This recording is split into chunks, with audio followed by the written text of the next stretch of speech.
bersedia untuk membantu saya, Bu? Bersedia. Terima kasih, Bu. Alhamdulillah baik. Bu, kita mulai ya, Bu ya, pertanyaannya ya, Bu. Yang pertama, selama ini bagaimana Ibu dapat mengidentifikasi kasus-kasus yang merupakan dilema etika atau tuntutan moral? Kalau kemarin itu mungkin mengidentifikasinya mungkin dengan melalui dipelajari dulu kasusnya seperti apa, kemudian menyimpulkan kasus tersebut. Langkah atau prosedur seperti apa yang biasa Ibu lakukan selama ini? Mungkin langkah-langkah, mungkin yang pertama langkah yang saya ambil yaitu pertama mengenali bahwa ada nilai-nilai yang bertentangan. Tentunya kan bertentangan ya, makanya ada perselisihan. Kemudian menentukan siapa yang terlibat, siapa saja yang terlibat dalam kasus tersebut. Kemudian menyimpulkan fakta-fakta yang relevan, disusun atau digalilah informasi dari orang-orang tertentu. Kemudian mengkaji atau mempelajari dari siapa yang benar atau siapa yang salah. Mungkin seperti itu. Langkah atau prosedur seperti apa yang biasa Ibu lakukan selama ini? Mungkin langkah-langkah, mungkin yang pertama langkah yang saya ambil yaitu pertama mengenali bahwa ada nilai-nilai yang bertentangan. Tentunya kan bertentangan ya, makanya ada perselisihan. Kemudian menentukan siapa yang terlibat, siapa saja yang terlibat dalam kasus tersebut. Kemudian menyimpulkan fakta-fakta yang relevan, disusun atau digalilah informasi dari orang-orang tertentu. Kemudian mengkaji atau mempelajari dari siapa yang benar atau siapa yang salah. Mungkin seperti itu. Hal-hal apa saja yang selama ini sudah Ibu anggap efektif dalam pengambilan keputusan pada kasus-kasus dilema etika? Mungkin hal-hal yang saya anggap efektif itu, yang pertama saya harus berpikir dengan hasil akhir dari kasus tersebut. Kemudian yang kedua, sesuai dengan aturan yang benar, kita kan harus melihat aturan. Kemudian mengutamakan rasa hukum. Nah, ini pertanyaan saya yang terakhir. Apakah Ibu memiliki sebuah jadwal atau tata cara dalam sebuah penyelesaian kasus dilema etika ini, Bu? Apakah Ibu langsung menyelesaikannya di tempat atau memiliki sebuah jadwal untuk menyelesaikan bentuk atau prosedur seperti apa yang Ibu jalani? Mungkin kalau dibilang jadwal ya kita memang harus sebaiknya membuat jadwal. Karena apa? Kita pertama kumpulkan dulu fakta yang relevan, harus berkumpul dulu faktanya bagaimana. Kemudian baru kita identifikasi masalahnya. Kemudian kita tentukan juga apa tujuannya. Apakah kita membuat seperti itu ada tujuan yang seperti apa? Kemudian kita juga cari dampaknya. Tentu kan mengambil keputusan itu pasti ada berdampak. Kemudian kita juga bisa melihat dari sudut pandang kita. Mungkin kita akan menarik diri kalau kita menjadi orang tersebut. Mungkin seperti itu. Menambah wawasan saya, dan semoga kiranya dilema etika ini yang terjadi pada kita semua dapat berjalan, dan tantangan itu semoga dapat terselesaikan ya Ibu. Terima kasih banyak Ibu sudah meluangkan waktu kepada saya. Semoga kiranya kedepannya kita dapat bertemu di lain waktu ya Ibu. Sama-sama. Semoga apa yang saya sampaikan ini juga bermanfaat untuk kita semua. Terima kasih Ibu.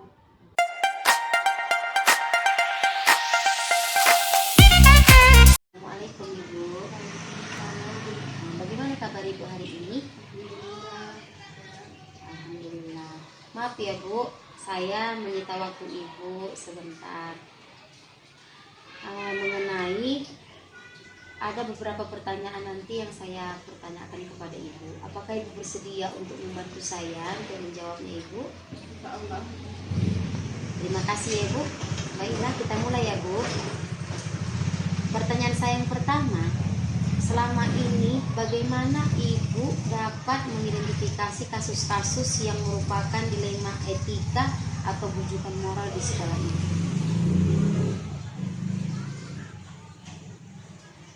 Mengidentifikasinya contohnya itu ada wali murid yang meminta anaknya untuk tamatkan sementara usianya kurang 6 tahun.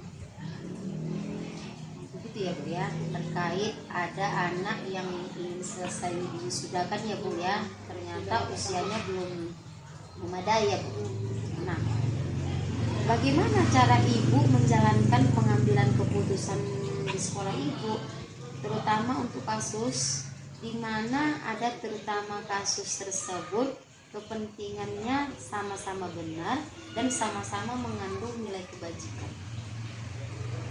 Yang pertama diarahkan kepada orang tua untuk memang sesuai peraturan, yaitu minimal anak ditamatkan dari TK itu usia 6 tahun. Setelah itu orang tuanya harus berpikiran musyawarah dengan ayah dan ibunya, bermusyawarah bagaimana anak ini untuk mengulang lagi di TK pas umurnya 6 tahun atau lebih. Begitu ya, Bu ya. Baik, Ibu. Pertanyaan selanjutnya, dari kasus Ibu tersebut, langkah-langkah atau prosedur seperti apa yang biasa Ibu lakukan selama ini? Langkah-langkahnya yang pertama mengarahkan kepada mereka untuk memahami bahwa anak yang mau melanjut ke sekolah dasar itu pertama usianya harus cukup 6 tahun. Yang kedua, jika mereka juga ingin melanjutkan ke sekolah dasar, maka mereka harus bermusyawarah juga bukan kepada kepala SD apakah anaknya diterima. Jadi kalau memang tidak diterima, kami sarankan untuk mereka kembali mengulangi. Begitu ya, Bu ya. Nah, pertanyaan selanjutnya, hal-hal apa saja yang selama ini Ibu anggap efektif dalam pengambilan keputusan pada kasus-kasus dilema etika?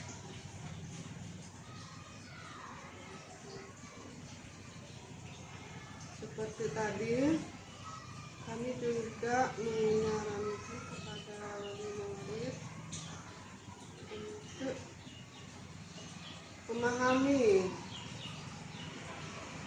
peraturan dari dinas pendidikan usia masuk sekolah itu, dan mereka juga membantu anaknya untuk mempersiapkan masuk ke sekolah dasar. Nah, begitu ya, Bu. Hebat ya, Bu, keputusan yang sudah Ibu laksanakan. Nah, terkait tersebut, Ibu, hal-hal apa saja yang selama ini merupakan tantangan dalam pengambilan keputusan pada kasus-kasus dilema etika tersebut? Kadang wali muridnya tidak mengindahkan peraturan, sehingga mereka mengambil keputusan dalam tingkat lanjut ke sekolah dasar tanpa pamit dari sekolah TK kami. Begitu ya, Bu ya. Langsung ambil jalan sendiri ya, Bu ya. Baiklah, Bu. Dan pertanyaan saya yang terakhir, apakah Ibu memiliki sebuah tata cara atau jadwal tertentu dalam sebuah penyelesaian kasus dilema tersebut? Apakah Ibu langsung menyelesaikan di tempat atau memiliki sebuah jadwal untuk menyelesaikan bentuk atau prosedur seperti apa yang Ibu jalankan? ini jadwalnya pertama ketika pendaftaran setelah itu kami udah mengidentifikasi usia murid, sudah kami jadwalkan itu. Setelah itu kami musyawarah juga kepada wali murid yang kurang umurnya, dan kami tanya juga kepada wali murid apakah anak ini menuliskan di TK atau mau mengulang lagi. Jadi satu jadwal. Berarti dijadwalkan ya Bu. Berarti istilahnya ibu dan orang tua itu membuat kesepakatan ya. Ini kalau sudah buat kesepakatan mungkin tidak akan terjadi lagi ya Bu ya. Alhamdulillah, terima kasih Ibu. Itulah pertanyaan saya tadi. Semoga kiranya jangan lagi ada terjadi permasalahan atau kasus-kasus yang membuat kita dilema ya Bu ya. Terima kasih Ibu. Sehat-sehat ya Bu. Alhamdulillah ya. Semoga ketemu kembali Bu.